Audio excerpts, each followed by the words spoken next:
मावळच्या इंद्रायणी नदीवरील जीर्ण पूल कोसळला, 3 पर्यटकांचा मृत्यू, 41 जणांना वाचवण्यात यश, 2 जण बेपत्ता.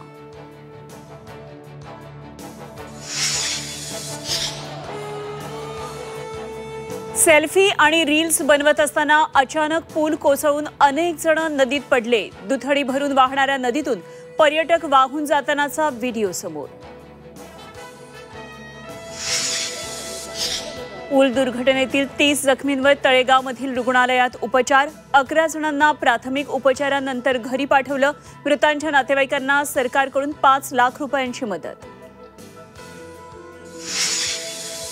इंद्रायणी नदीवरील पूल दुर्घटनेची मोदी आणि शहांकडूनही दखल, मुख्यमंत्री फडणवीसांसोबत फोनद्वारे चर्चा, आवश्यक ती सर्व मदत करण्याचं आश्वासन.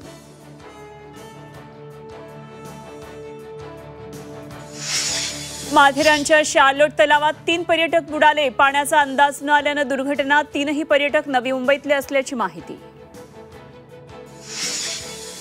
शिवसेनेतल्या बंडाला रश्मी ठाकरेच कारणीभूत, सर्व राजकीय निर्णय प्रक्रियेत रश्मी ठाकरेंचा हस्तक्षेप. झी 24 तासच्या टू द पॉइंट कार्यक्रमात भरत गोगावलेंचा थेट आरोप, ते लाडकी बहीण म्हणता आणि महिलांचा अपमान करता. पेडणेकरांचं गोगावलेंना प्रत्युत्तर. नारायण राणे पुन्हा शिवसेनेत येणार होते, भाजपमध्ये जाण्या अगोदर राणे शिवसेनेत येणार होते. झी 24 तासच्या टू द पॉइंट मुलाखतीत भरत गोगावलेंचा मोठा गौप्यस्फोट.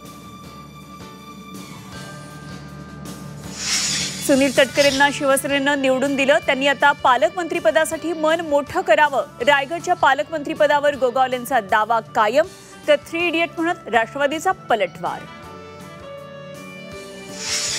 सुनील तटकरेंनी विधानसभेला पाडापाडीचं राजकारण केलं, गृहमंत्री भरत गोगावलेंचा गंभीर आरोप, तर तटकरेंनी युती धर्म पाळल्याचा परांजपेंचा पलटवार.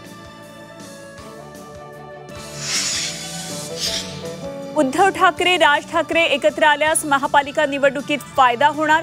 ठाकरे बंधूंची युती झाल्यास 54% मतं मिळणार, नवा सर्व्हे समोर.